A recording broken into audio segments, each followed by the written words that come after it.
factory production lines and just chop their heads off and scale them and chop the tails off and just right down the line and into the bucket. Fine too. Potatoes, all that stuff. That seven line person turned the heat on for us. It is wonderful. We never knew how to run my mother didn't, so we just cooked it without. Get here. That's a better way to do it. Yeah, that's a better way to do fish. There's moisture, winter. We'll keep them nice for a while. You know, because when it heats up really hot, those guys drop pretty fast. Where are you going, Kenny? Good morning. That's too. Getting farther behind all the time.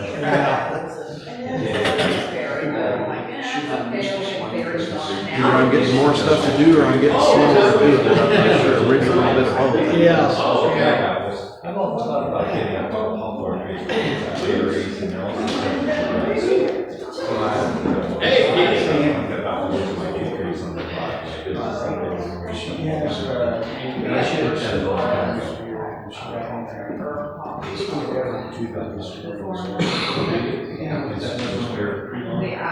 The alley. There's two. And They don't glue much in it. so do they produce berries? Just a little bit, but the girls don't seem to like to see it. I don't know what this word means. Alchemy? I don't know. And see it there again? Yeah, alchemy is the science before science. So back in the Middle Ages, alchemy was more like making things happen because you thought they could happen or was based on some kind of folklore. And so the alchemists, the biggest thing the alchemists believed in, and they were sort of pre-scientists, was the ability to work in they thought they could do that without adding protons to the nucleus of the world, which we all know. That's the only way that's going to happen. So people need to wait on the protons, they have nuclear binding forces, and said, oh yeah, I can't do it. And there are all these laboratories. He works, that's he's an IT guy and Richard. Okay, yeah. I was just so I'm sure people have.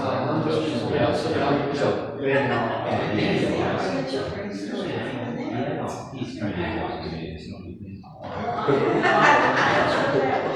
Well, anyway, you know, there's that new road bar in the old hospital building, in the brick building by. There's a bar. Is he ever talking about what he does? Is he a network guy or? Yeah. Network? Yeah. Okay.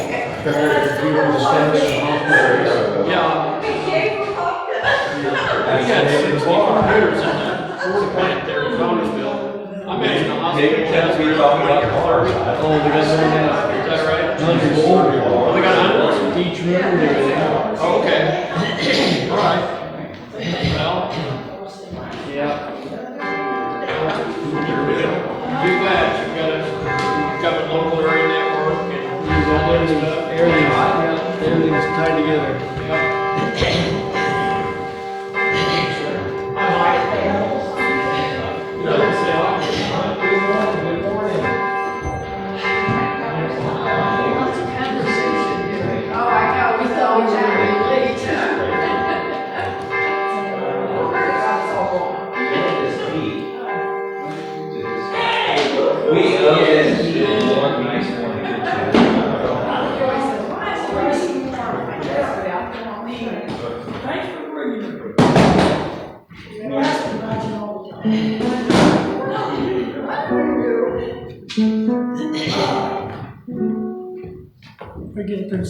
Poor Chad. Take your time. We're in no hurry.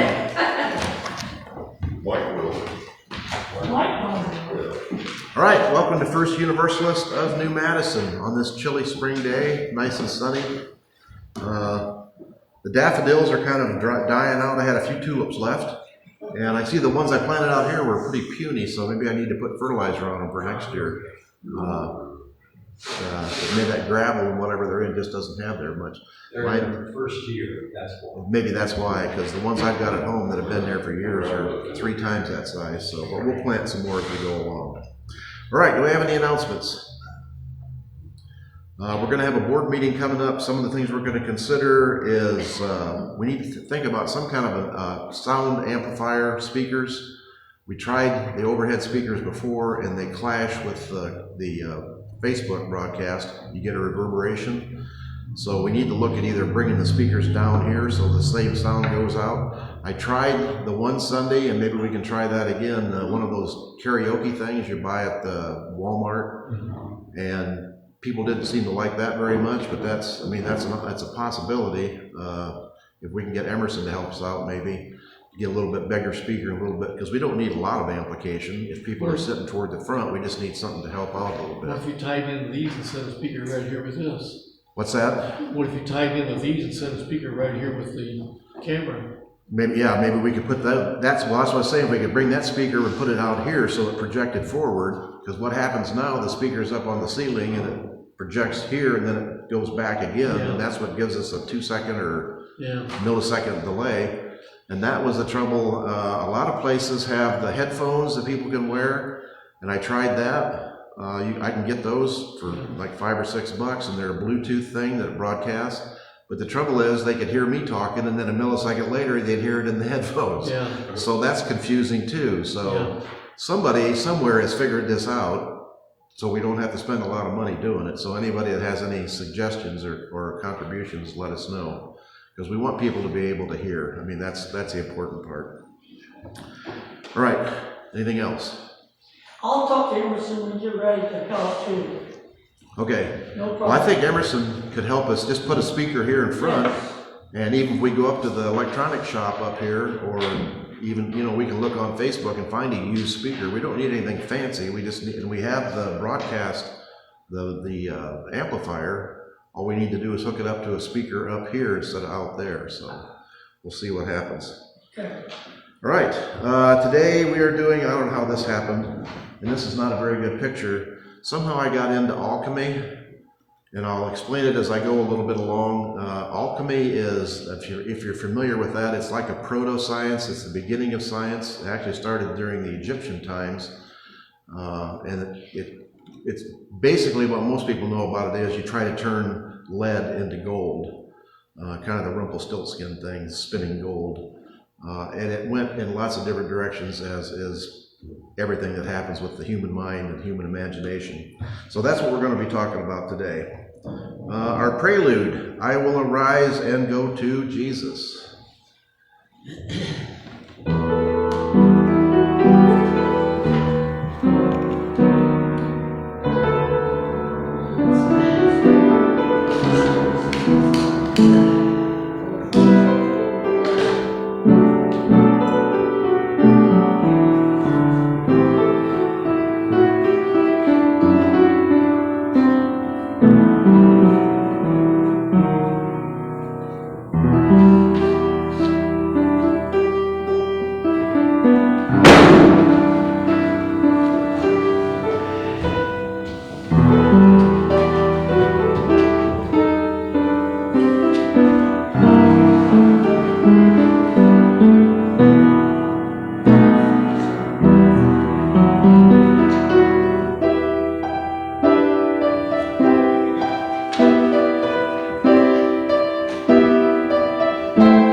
Sunday that we have live music is a blessing. Don't forget that. I know I keep telling you that, so you can't forget it. But bless the hands, the hearts, and the minds that produce it. All right, our chalice lighting, a holy alchemy. Once upon a time, the chemists believed they could transform lead into gold or death into life. We laugh. Well, are we not also in the business of alchemy, turning loneliness into connection, pain into comfort, anger into solidarity, and faith into action? The subtle magic of church combines love with justice, creates hope out of fear, and transforms individuals into a community. Here we engage in a holy alchemy, finding beauty in the ordinary and life in the presence. Come, let us be transformed together. Our opening hymn is 126. Come thou, thou fount of every blessing.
When we all serve one another, then our heaven is begun.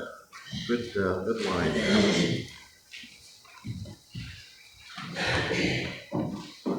All right, the reason this picture's up here is, you probably can't read it, it's a little bit faded, or pale. Time for a change. Part of alchemy is changing one thing into another. That's part of what we're going to be talking about today, is the impact of change on everything that's going on. So, but here's a little overview.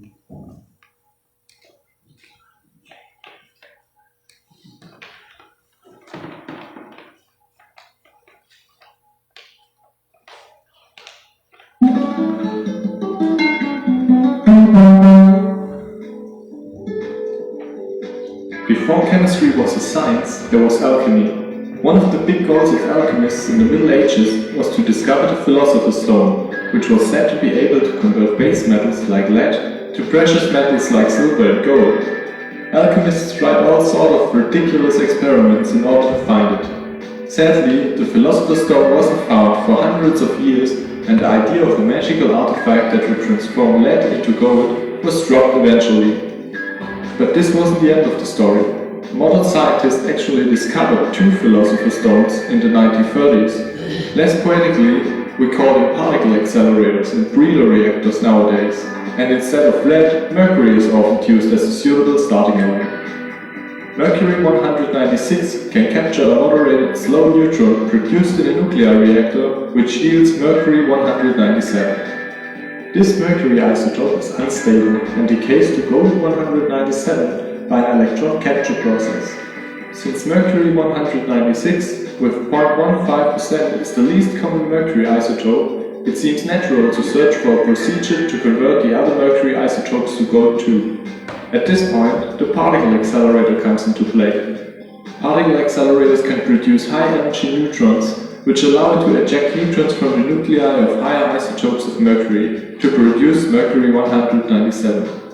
Nuclear physicists have shown many more routes to produce gold, but what they all have in common are the enormous production costs relative to the value of the produced gold. To give an example, in 1980, 1 billionth of cents worth of gold was produced by use of a particle accelerator in Berkeley, at a cost of $10,000.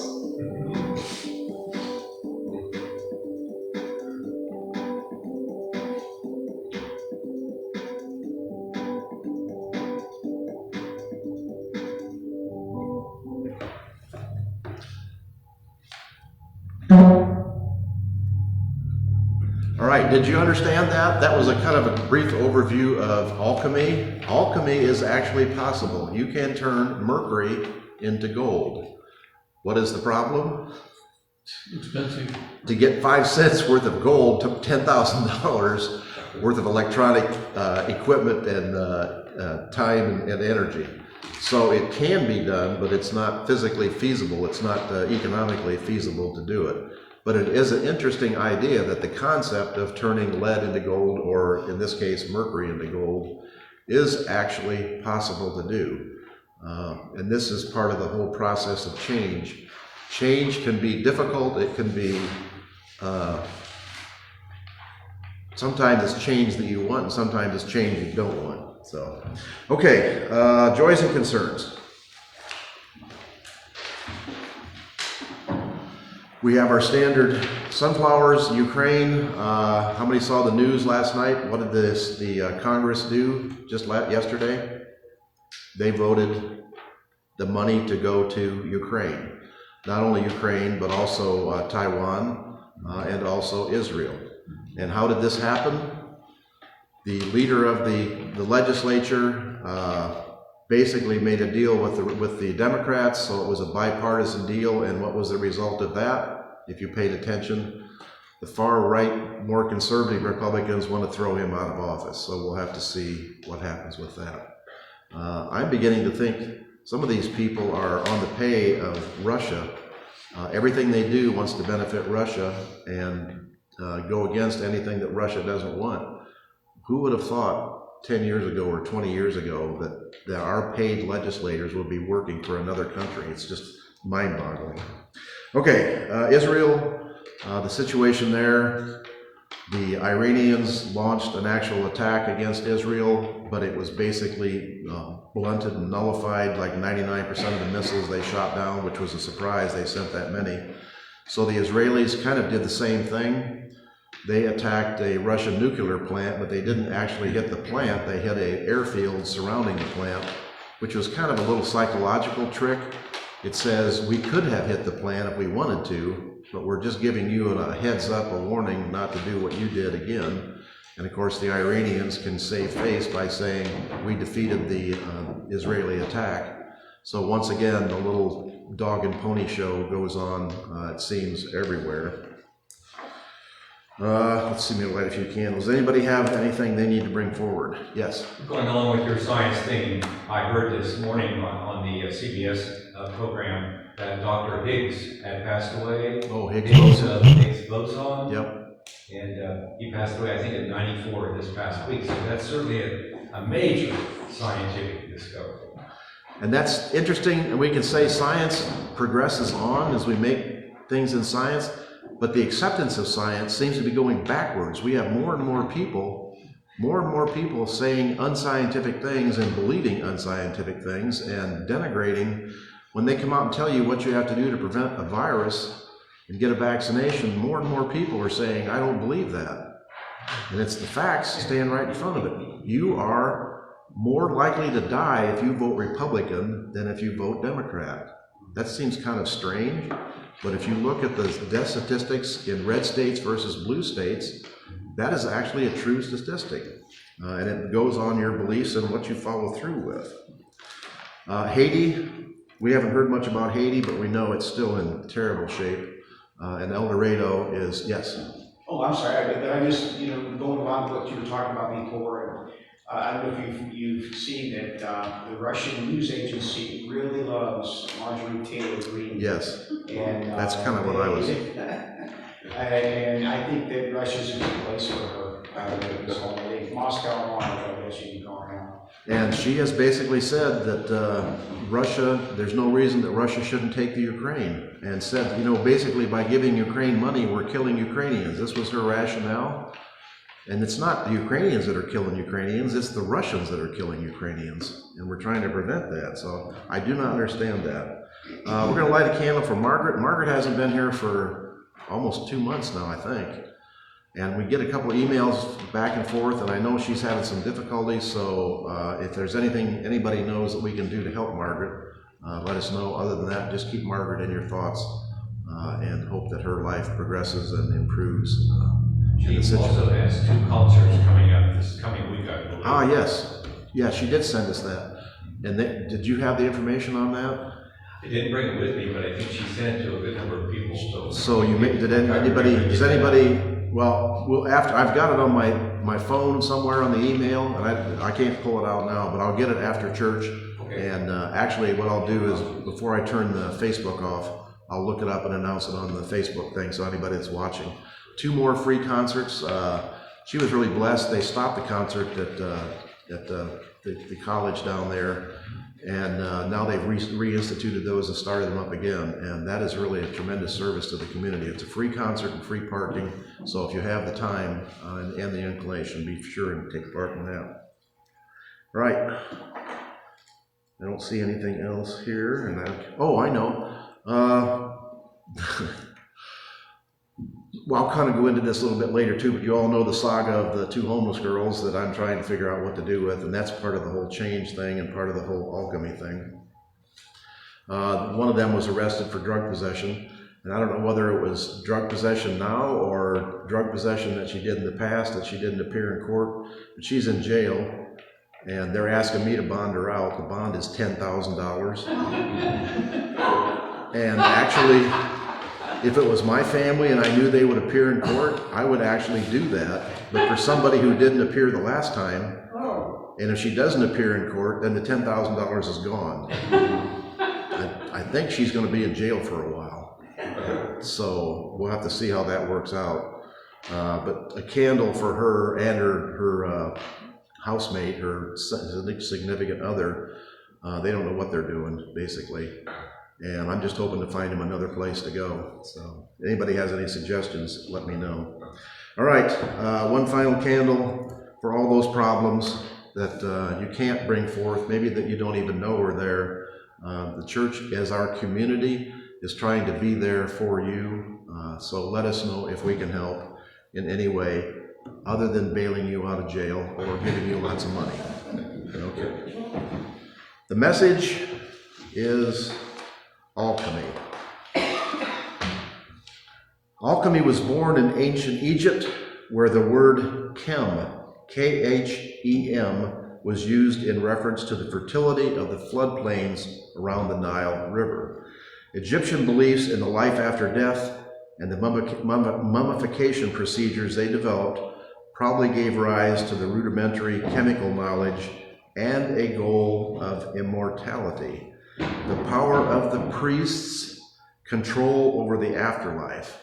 Nothing has really changed. It's a science and a religion at the same time. The science of mummification, and actually the science of, if you consider the Nile Delta has a fertile, deep black soil because everything that was washed down from the upper reaches of the Nile was deposited on the delta, made it fertile and growing tremendous crops, almost like magic. You put a seed in and it grew and developed and gave you fruit. Whereas the red desert from beyond, even if you poured water on the sand, you got nothing. You couldn't grow anything in the sand. And that, to primitive people who never knew what farming was, I think was kind of a miracle, a magical thing. And of course, some people stepped in and said, I can control this magic. And in a sense, they did. They told people when to plant. They knew when the river was going to rise through the use of weather and as astrological progression. You can see the seasons changing. Not everybody sees how that thing works. It's pretty incredible if you see how people live. The things that they do that seem to be ignorant, that seem to be foolish, that seem to be self-destructive, and yet they continue to do it. And then there are other people who can take advantage of that. There are people who will go in and get a car title loan for like 50% interest and end up losing their car. And there are people like the guy who loans people money who becomes wealthy, a fabulous billionaire, by repossessing people's cars and selling them again, and then repossessing them and then selling them again, and then repossessing them and selling them again. I'm not certain that is right, but that's kind of the way things are working. So, one little quote: the snake which cannot cast its skin has to die. The snake which cannot shed its skin has to die, as well the minds which are prevented from changing their opinions, they cease to matter. That's a quote from Friedrich Nietzsche, one of the more salient quotes he's come up with. All right, by 332 BC, Alexander the Great had conquered Egypt. The Greek philosophers had become interested in the Egyptian ways. The Greek views of how matter is made up of the four elements of nature, fire, earth, air, and water, were merged with the Egyptian sacred science. The result was Chema, K-H-E-M-I-A. We started out with chem, that was the Egyptian word, and now we go to Chema, which is the Greek word for Egypt. When Egypt was occupied by the Arabs in the 7th century, they added al to the word Chema, and alchema, meaning the black land, is now seen as the possible origin for the word alchemy. Al-Chema. And you know, Al-Akbar, the Arabs add al to a lot of their phrases. I'm not sure exactly where that came from, but it's kind of interesting. So that means the black land, or the land that we talked about before, that is black, fertile, grows crops almost like magic. It is unfortunate that more is not known about this early period in the history of alchemy. Why? Because in 391, the great library in Alexandria was burned down, destroying incredible numbers of relevant works. Who knows the discoveries that have been lost? And who burned it down? The invading Christians. Burned down a library, so things have not changed there either. In Europe, alchemy led to the discovery and the manufacture of amalgams, which is lead, tin, things that are put together to make a new process, and advances in many other chemical processes. The apparatus required for them, which is test tubes, beakers, that type of thing. By the 16th century in Europe, the alchemists had separated into two separate groups. The first group focused on the discovery of new compounds and their reactions, leading is what to now is the science of chemistry, a real observable, provable, something that you can do something with. The second continued to look at the more spiritual, metaphysical side of alchemy, continuing the search for immortality and the transmutation of base metals into gold. This led to the modern day idea of alchemy. So alchemy is best described as a form of protoscience rather than a distinct science of its own. This is because although many observations and theories made by alchemists were basic and based on a scientific fact, they were often explained in terms of magic or divine intervention. Interestingly enough, some pretty prominent people were also alchemists as well. Newton, who the first guy who described gravity, also was investigating how to change base metals into more valuable metals. And just like any science, it has to be investigated to be proven right or be proven wrong, and experiments are what do that. And Newton was not, he was one of those primary people who did the investigation into that and actually proved it not viable. Alchemists attempted to purify, mature, and perfect certain materials. Common aims were the transmutation of base metals, lead into noble metals like gold, the creation of an elixir of immortality, the creation of panaceas able to cure any disease. The concept of creating the philosopher's stone was variously connected with all of these projects. How many of you have heard the philosopher's stone before? If you've seen any of the Harry Potter movies, the philosopher's stone has a very prominent case in that movie. In Harry Potter, the philosopher's stone would keep Voldemort alive forever. If you remember, Harry was given the resurrection stone or the philosopher's stone in the last episode. And what did he do with it? He dropped it in the grass as he proceeded to meet his meeting with Voldemort, in which he was told he would be killed. He was told he had to die to save the life of his friends, and he was willing to do that. And the philosopher's stone would bring him back to life. The problem with the philosopher's stone, if you watched the movies or read the book, was it brought someone back to life as a shadow, not as a real person, but as an image of that person. It was a false resurrection. It was a false life. So, unlike Voldemort, who would sacrifice anyone to extend his own life, and if you remember Voldemort, he sacrificed many people to make his Horcruxes. And not only that, he sacrificed what other creature? A very rare and magical creature. You remember earlier he sacrificed the unicorns? The blood of a unicorn would keep Voldemort alive, and unicorns were very rare and very magical creatures, and they were found in the Harry Potter movies and the Harry Potter stories to be murdered and their blood taken by Voldemort. So, how important is it for life or death for yourself or for others? You have the image of Voldemort on the one side, who would sacrifice anybody to save himself, versus Harry Potter, who would sacrifice himself to save anyone else, to save other people. There are parallels with religion, particularly with Christianity and Jesus Christ, the sacrifice. You can't think about these things too deeply, because in Christianity, God and Christ are actually one.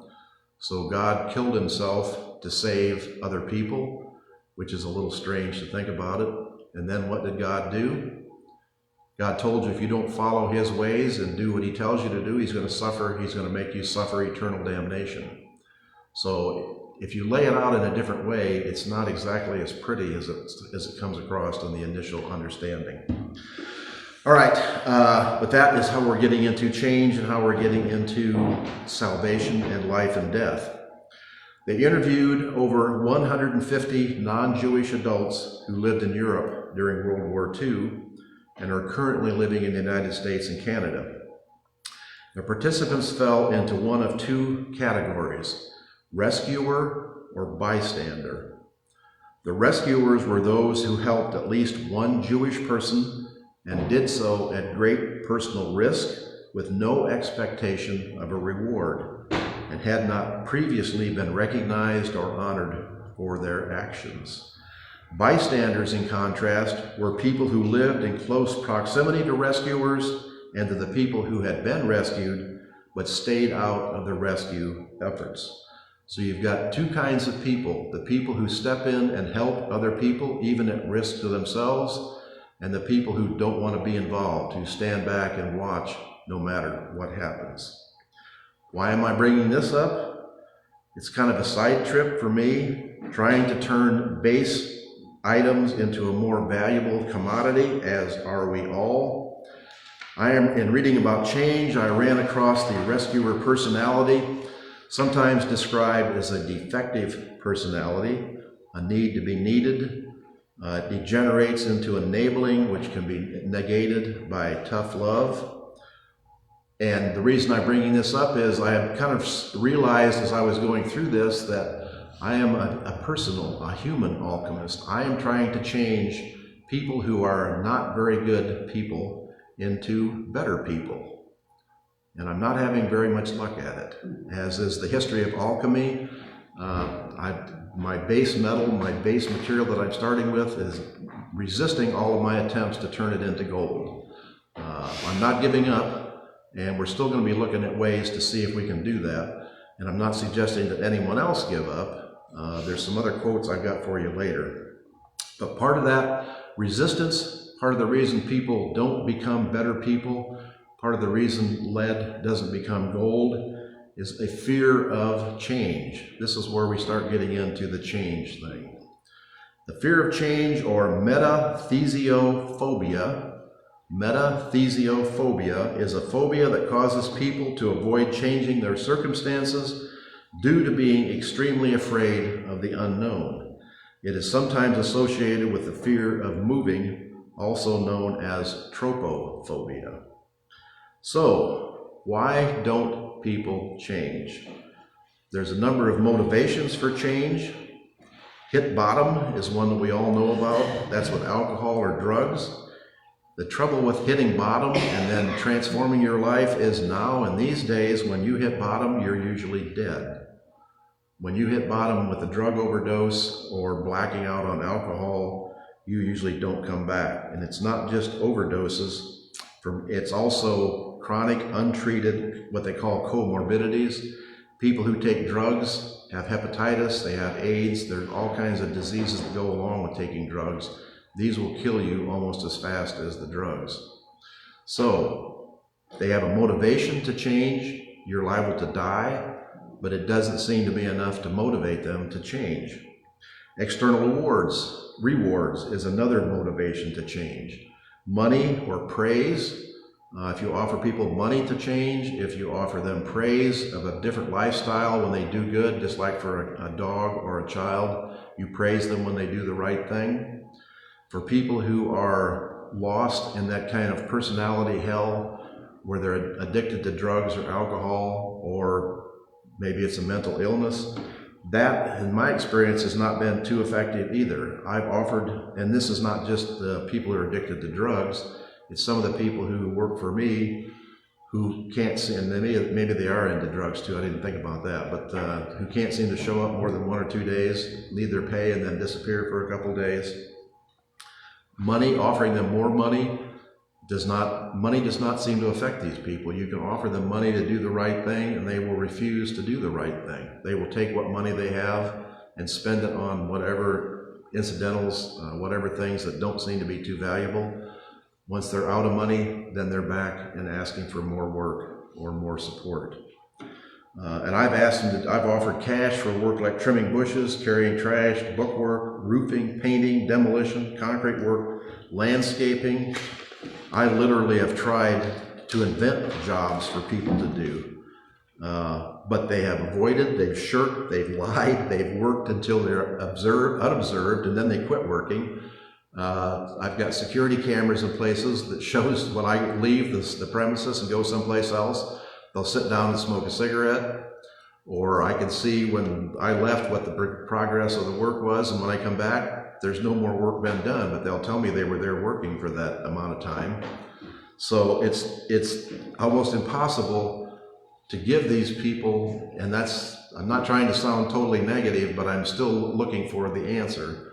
And you have to face reality first. In any scientific project, you can't make things up, and you can't pretend that things are working. Avoiding loss is another motivation for doing the right thing, for working hard. Their phone gets disconnected because they don't pay the bills. They get evicted because they don't pay their rent. They lose their driver's license because they don't go to the training they're supposed to, or they don't appear to get the license renewed. I've tried deducting money from their pay for tools that they've lost or jobs that they've screwed up. That doesn't seem to work. They still screwed up jobs and they still lose tools.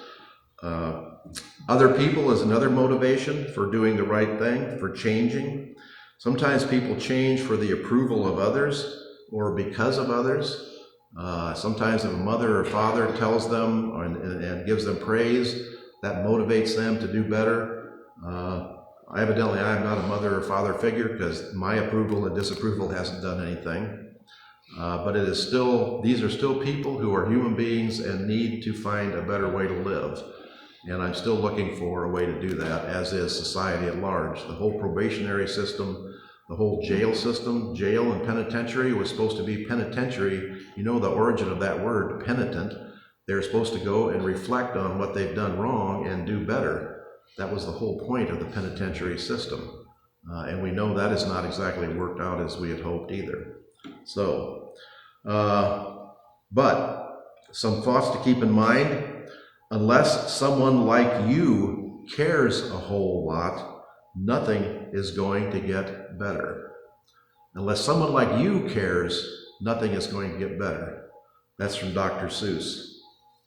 And justice in the life and conduct of the state is possible only as it first resides in the souls of its citizens. Justice and in the life and conduct of the state is possible only as it first resides in the souls of its citizens. That's from Plato. He links personal virtue with social justice. And we need to consider whether maybe that is something that's happened in America. You keep hearing people say that the old times were better. And if you look at it objectively, with polio, with all the things that went on in the old times, they were not better. But there did seem to be a difference in spirit, a difference in what the patriotism meant in those days. If you go back to the 20s, the 30s, the 40s, the 50s, patriotism meant to adhere to the American ideals of independence, fairness, equal justice for everybody. The whole civil rights movement came out of a belief in the general population that everybody should be treated equal, even if it took something away from you. And actually, if you look at the history of the vote, this is in one of my history classes, we talked about in the Revolutionary period, the vote was extended from just people who had property to all adult males, not females, but all adult males. And the question was raised, what was the impetus? The people who were voting and who passed that law were property males. What was the reason that they extended the vote to people who didn't have property? It didn't benefit them. They didn't make any money out of it. The only thing we could come up with is that was the right thing to do. Why was the vote extended to women? Nobody made money out of that. It was only because it was the right thing to do. Why was the voting age decreased to 18 from 21? Because it seemed to make sense as the right thing to do. America in the past has usually done the right thing to do, and now we're kind of at that crossing, that point where we have a choice to whether we're going to do the right thing or not, and it's questionable, to be honest. It is questionable if we look at some of what the legislatures are doing now. Okay, that is kind of where I've ended up. Any questions, any comments? Kind of a strange subject, but I'm kind of running out of common subjects, so if you have any suggestions for future subjects, let me know and we will go in that direction. All right. Time for our offering. If you have something to contribute, please feel free to do so. If you need something, let us know. And we're going to hear Tiptoe Through the Tulips. Tiptoe. Tiny Tim. Tiny Tim, yes.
closing hymn is number 79. No number tallies nature up.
carry the flame.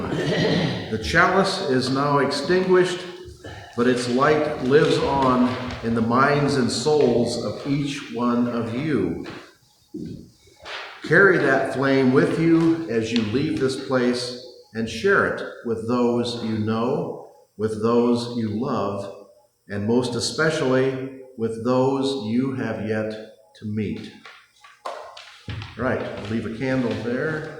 And a little idea, we have to have horses and we have to have change and how they resist change. So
horses and people are a lot alike.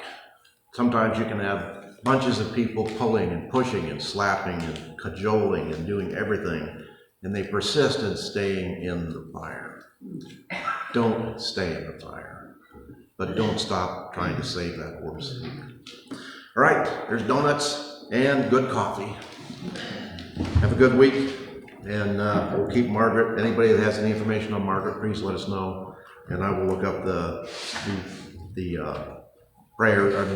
concerts that are coming, and I'll read that for the show here. Postlude. Yes, postlude. I'll remember April.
final pair of this season's concerts from Sinclair Concert Band and Sinclair Wind Symphony are coming up next week, and that'll be Monday and Wednesday, or tomorrow and Wednesday. Monday is Sinclair Concert Band with guest Fairmont Wind Symphony, 7 p.m., Blair Hall Theater, Building 2. That's Sinclair's downtown Dayton campus. And Wednesday is Sinclair Wind Symphony with guest Stivers Wind Ensemble, 7 p.m. at Blair Hall Theater, Building 2, and that is also the same building, Sinclair's downtown campus. Both concerts are free and should last about an hour or an hour and 15 minutes. Parking is free, and she included a map, which I don't see on mine, but if Sinclair is not hard to find, you can find Sinclair and you can find the parking there if you would like to do that. I'm sure Margaret would appreciate anybody that's able to attend if you're able. All right, that ends our service. Pay attention to change. It's hard to help people, but don't give up. Don't give up.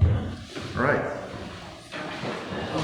Tim, Yes. are we changing the affirmation? Are we changing the affirmation? Used to be love is the doctrine of the church, and now we're gonna do religion is about accepting. No. I must have copied that from someplace else. Okay, we're not changing the No, affirmation. we're not changing the affirmation. Well, I'm glad you stuck that in there though, because I'm a big Karen Armstrong fan. Yes. And that is a quote by her. I really like it, but I'm unfamiliar with it. So I really enjoyed that, Karen Oh, Armstrong. I missed that, didn't I? I didn't even do that. Didn't I miss that? Did I read that? I think you might have missed it, but that's no big deal. Well, I'm just saying. that was important. I did miss that. The affirmation will change every week as we go along, but the standard affirmation that, what's her name likes, Crystal, that's the standard one. Love's the doctrine. Love is the doctrine of this church. Yeah. But I throw in whatever I find that I think is apropos to whatever week we're doing. Yeah, I guess I'll read that now. Religion is not about accepting 20 impossible propositions before breakfast, but about doing things that change you. It is a moral aesthetic and ethical alchemy. If you behave in a certain way, you will be transformed. The myths and laws of religion are not true because they conform to some metaphysical, scientific, or historical reality, but because they are life-enhancing. They tell you how human nature functions, but you will not discover their truth unless you apply these myths and doctrines to your own life and put them into practice. Yeah, Karen Armstrong. I've never heard that quote by her, and I was really glad that you included that. She has numerous books, and I haven't read all of them. Yes. I've listened to the history of God on tape. That's the one I wanted to read. That's a really interesting book. Yeah.